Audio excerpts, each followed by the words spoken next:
अब हम पढ़ेंगे हाइड्रेशन एंथैल्पी क्या होता है। तो मैं थोड़ा सा जल्दी से इसको एक्सप्लेन करती हूँ। देखो, हाइड्रेशन का मतलब होता है वाटर। वाटर किसी को सराउंड कर रहा है। जैसे कि मान लो कि मेरे पास ये वाटर है, इसमें कुछ आयंस पड़े हुए हैं दूर दूर, पर वो आयंस ना अभी स्टेबल नहीं है क्योंकि आयन एक दूसरे से वापस जुड़ना चाहते हैं।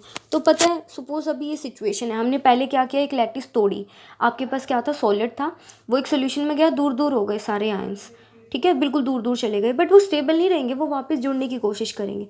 पर वहाँ पानी क्या करता है, वाटर आके इस आयन को, अभी मान लो इसकी एनर्जी कितनी है 500, पानी इसको क्या करता है, वाटर पोलर होता है, इस पे इस तरफ माइनस चार्ज होता है, यहाँ प्लस, ठीक है। तो वाटर अपनी माइनस वाली साइड से इसको ऐसे क्या करना शुरू कर देगा, ऐसे सराउंड करना शुरू कर देगा ऐसे।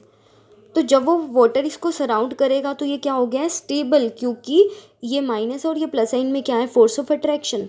तो जब एक आयन बहुत ज़्यादा स्टेबल हो जाता है, देखो पहले एनर्जी 500 थी, अब वो स्टेबल हो गया, अब इसकी एनर्जी कितनी बची है, सिर्फ 100। तो देखो ये कितनी एनर्जी छोड़ कर आया है, -400। माइनस क्यों बोल रहे हैं, तो 100 फाइनल स्टेट है, इनिशियल स्टेट क्या थी 500 वाली सिचुएशन। तो 100 - 500 करोगे तो आंसर क्या आएगा, -400। तो हाइड्रेशन एंथैल्पी क्या होता है, एक आयन को जब पानी चारों तरफ से सराउंड कर लेता है फोर्स की वजह से, उस दौरान आयन स्टेबल हो गया तो अपनी एनर्जी क्या कर दी उसने, लूज़ कर दी। तो जब जितनी एनर्जी लूज़ करता है कोई आयन, जब वाटर उसको घेरता है, उसको हम क्या बोल देते हैं, हाइड्रेशन एंथैल्पी। तो जैसे कि मैंने बोला कि ये छोटा आयन है, ये थोड़ा और बड़ा है, और ये और बड़ा है। अब पानी किस पर अपना फोर्स अच्छे से लगा सकता है, देखो ये आयन को, ये जो आयन है प्लस वाला, ये वाटर को अपनी चारों तरफ से कहेगा कि तू मेरे को घेर ले, क्योंकि फोर्स आएगा वहाँ पर। देखो ये है, ये वाटर है, तो वाटर कौन सा वाटर, मतलब किसकी तरफ जल्दी जाएगा, इसकी तरफ, क्योंकि प्रोटॉन है, उसका जो चार्ज है वो दूर दूर तक फैला होगा, इसका तो अंदर ही ख़त्म हो गया और इसका बिल्कुल अंदर। तो इस छोटी चीज़ को वाटर क्या करता है, ऐसे चारों तरफ से आसानी से क्या कर लेता है, सराउंड। तो छोटा जितना आयन होगा उसकी हाइड्रेशन एंथैल्पी उतनी ही क्या होती है, ज़्यादा। क्यों होती है, क्योंकि वाटर उसको अच्छे से क्या कर पाता है, स्टेबल। इसको वाटर कम स्टेबल कर पाएगा, वाटर इसको घेर ही नहीं पाएगा, तो अभी भी ये अनस्टेबल है। तो देखिए, जितनी हाइड्रेशन एंथैल्पी की वैल्यू ज़्यादा होगी उतना ही वो आयन क्या हो जाएगा, स्टेबल। जैसे कि मान लो ये कोई आयन है और ये थोड़ा बड़ा आयन है, ठीक है।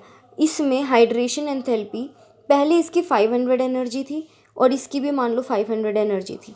पानी ने इसको ऐसे घेर लिया बहुत अच्छे से, दो भी लेयर बना ली पानी ने, तो ऐसे, क्योंकि चार्ज ज़्यादा था, पानी इसको अच्छे से घेर नहीं पाया। तो ये अभी भी ये सिचुएशन अनस्टेबल है, अभी भी इसमें 400 एनर्जी बची हुई है, और ये स्टेबल हो चुका है, इसमें सिर्फ 100 एनर्जी बची है। तो देखिए कहाँ एनर्जी ज़्यादा रिलीज़ हुई है, इधर क्या हो गई है एनर्जी, 400 एनर्जी रिलीज़ हो गई। माइनस सिर्फ इसलिए लग रहा है क्योंकि वो रिलीज़ हुई है, माइनस को भूल जाइए, यहाँ 400 नंबर आएगा। इधर 400 - 500 करो तो कितनी एनर्जी रिलीज़ हुई है, 100। माइनस को मत देखो क्योंकि माइनस तो आना ही आना है। देखो जहाँ पर बड़ा नंबर है ना, इसका मतलब लॉस ऑफ एनर्जी क्या है, ज़्यादा। तो जैसे कि मैंने बोला Li plus Na plus K plus, ठीक है, इसका छोटा साइज़ होता है, इसका और बड़ा होता है, इसका और भी ज़्यादा बड़ा होता है। तो किसकी हाइड्रेशन एंथैल्पी ज़्यादा होगी, इस वाले की, इस तरफ हाइड्रेशन एंथैल्पी क्या होगी, ज़्यादा।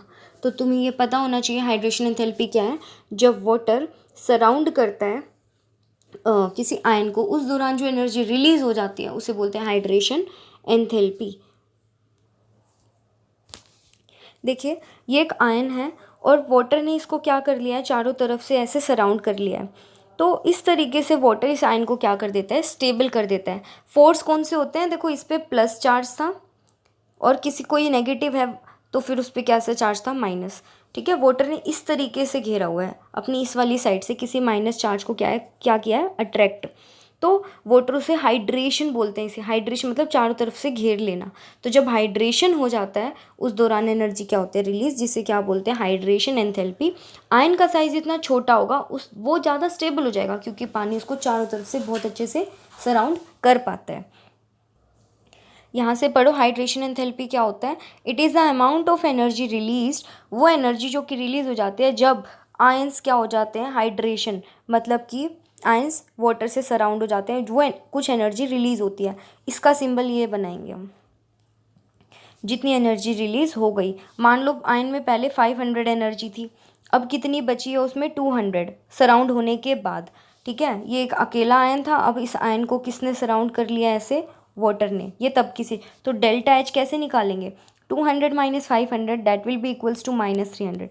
तो इसे एंथैल्पी ऑफ हाइड्रेशन कहते हैं।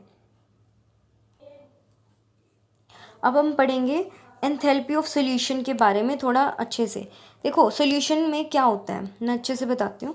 सबसे पहले हमने एक सॉल्ट लिया, सॉल्ट अभी कैसा था, हम ऐसे लिखेंगे NaCl सॉलिड। अब जैसे ही पानी में जाएंगे ना उसका लैटिस टूटना शुरू हो जाएगा, तो इस तरीके से वो सारे आयंस दूर दूर चले गए, बिखरना। इसे हम लिखेंगे कैसे, ऐसे लिखेंगे कि भाई Na+ और Cl- ये गैशियस हो गए, मतलब ये बिल्कुल दूर दूर चले गए। तो इसे, इस स्टेप को क्या बोलेंगे कि भाई अभी तो लैटिस ब्रेक हुई है। तो फर्स्ट सिचुएशन क्या आई है, लैटिस, यहाँ लैटिस एंथैल्पी इस्तेमाल हुई। सेकंड सिचुएशन देखिए, अब ये Na+ और Cl जो अलग अलग हो गए हैं वो संभल नहीं सकते, क्योंकि वो तो अकेले आयन्स हैं। उन्हें कौन संभालता है, वाटर। वाटर एक आयन को चारों तरफ से घेरता है, Cl को भी वाटर चारों तरफ से घेरता है, और वो क्या हो जाता है, स्टेबल। तो सेकेंड स्टेप आता है कि यहाँ पर पानी आता है और इसको घेरना शुरू करता है, तो इसे लिखेंगे Na+ एक्वस। ऐसे ही Cl- ब्रैकेट में लिख देंगे एक्वस, कि एक सिंगल आयन था Na+, इसे ऐसे लिखेंगे Na+ कोई गैशियस आयन था, पानी ने उसको घेर लिया। ठीक है, तो ध्यान से देखिए, Na+ एक गैशियस आयन था और उसको पानी ने चारों तरफ से घेर लिया। तो ये वाला स्टेप क्या है, ये तो हाइड्रेशन एंथैल्पी का स्टेप है। तो सबसे पहले देखो, ये एक सॉलिड था, ये पहले दूर दूर हो जाते हैं, फिर वाटर इनको दोनों को क्या करता है, ऐसे घेरता है। तो सॉल्यूशन जब बनता है ना, तो वहाँ दो प्रोसेस चल रही होती हैं। एक लैटिस एंथैल्पी टूट रही होती है और उस आयन को वाटर संभाल रहा होता है। तो समझो, सॉल्यूशन जब बनता है तो दो प्रोसेस क्या होती हैं, पहला लैटिस एंथैल्पी और दूसरा हाइड्रेशन एंथैल्पी। तो जब एक सॉल्यूशन बनता है, पहले लैटिस टूटती है और फिर वाटर उसको क्या करने आता है, सराउंड। तो मान लो कि एक जब लैटिस टूटती है, सबसे पहले ये मेरे पास सॉलिड फॉर्म में था, इसमें पानी डाला तो पहले तो इसकी लैटिस टूटी, ये दूर दूर हो गए। उसके बाद ये पहले पास पास थे, दूर दूर हो गए, और पानी ने उनको क्या कर लिया, अब सराउंड। इस स्टेप को बोलेंगे कि यहाँ लैटिस एंथैल्पी ब्रेक हो रही है, मतलब लैटिस एंथैल्पी यूज़ हो रही है, और इस स्टेप को क्या बोलेंगे, हाइड्रेशन एंथैल्पी।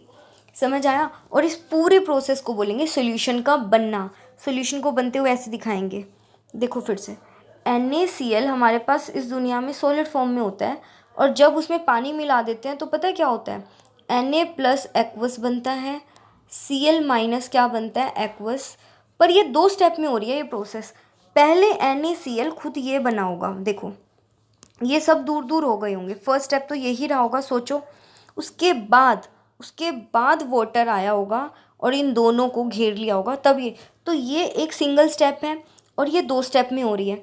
तो इस दौरान, इस पूरी प्रोसेस के टाइम पर जो एनर्जी में चेंज आता है उसे बोलते हैं ΔHSOL, एंथैल्पी ऑफ सॉल्यूशन। पूरी प्रोसेस को बोलते हैं एंथैल्पी ऑफ सॉल्यूशन, जो कि दो दो तरीक़ों से गुजरती है। पहले उसका लैटिस एंथैल्पी यूज़ होती होगी उसमें, और बाद में हाइड्रेशन एंथैल्पी, यानी कि वाटर से घेरने आता है। तो हम ये कह सकते हैं कि ΔH सॉल्यूशन किसके इक्वल है, ΔH lattice enthalpy plus ΔH hydration. बात समझ आई। तो इसको भी एक वीडियो से देखते हैं। देखिए, अब ध्यान से देखिएगा आप, ये हमने क्या किया, वाटर लिया और इसमें सॉल्ट डाल दिया NaCl और उसको घुमाया। तो यहाँ दो प्रोसेस होंगी, पहले लैटिस टूटेगी, ध्यान से देखना इस वीडियो को, पहले लैटिस ब्रेक होएगी। देखिए, अब इसको जूम करके देखेंगे हम, पहले क्या ब्रेक होगी इसकी, लैटिस। NaCl जो पास पास थे वो दूर चले जाएंगे। चेक करो, ये पास पास थे सबसे पहले, अब ये एक आयन दूर होगा, ध्यान से देखना। ये देखो, पानी आया एक आयन को ले गया, तो लैटिस भी टूट रही है और पानी उसको घेर भी रहा है, दो चीज़ें एक साथ हो रही हैं। यहाँ पे देखो, लैटिस टूट रही है और फिर वाटर उसको क्या कर रहे हैं, सराउंड। इसे बोलते हैं सॉल्यूशन का बनना, और सॉल्यूशन इसी तरीके से प्रिपेयर होता है। तो देखो, एंथैल्पी ऑफ सॉल्यूशन क्या होता है, एक सॉल्यूशन NaCl का, ये बन गया सॉल्यूशन, ये NaCl सॉलिड था, ये बन गया NaCl का सॉल्यूशन। सॉल्यूशन बनते समय जितनी एनर्जी देनी पड़ती है, किसी केस में ज़्यादा एनर्जी खुद ही निकलती है। कई बार तुम सॉल्यूशन बनाते हो वो बीकर गर्म हो जाता है। तो दोनों चीज़ें, एक सोल्यूशन बनाते समय जितनी एनर्जी गेन हुई या निकल गई उसे बोलते हैं एंथैल्पी ऑफ सोल्यूशन। और वो आपका दो प्रोसेस से गुजरता है, पहले वो लैटिस में ब्रेक होता है और फिर उसको वाटर क्या करता है, सराउंड। मैंने सब बता दिया। तो डेल्टा एच सोल्यूशन किसके इक्वल होगा, डेल्टा एच लैटिस और डेल्टा एच हाइड्रेशन। तो ध्यान रखिएगा, दो प्रोसेस यहाँ हो रही हैं, लैटिस ब्रेक और फिर वाटर उसको क्या कर रहे हैं, सर।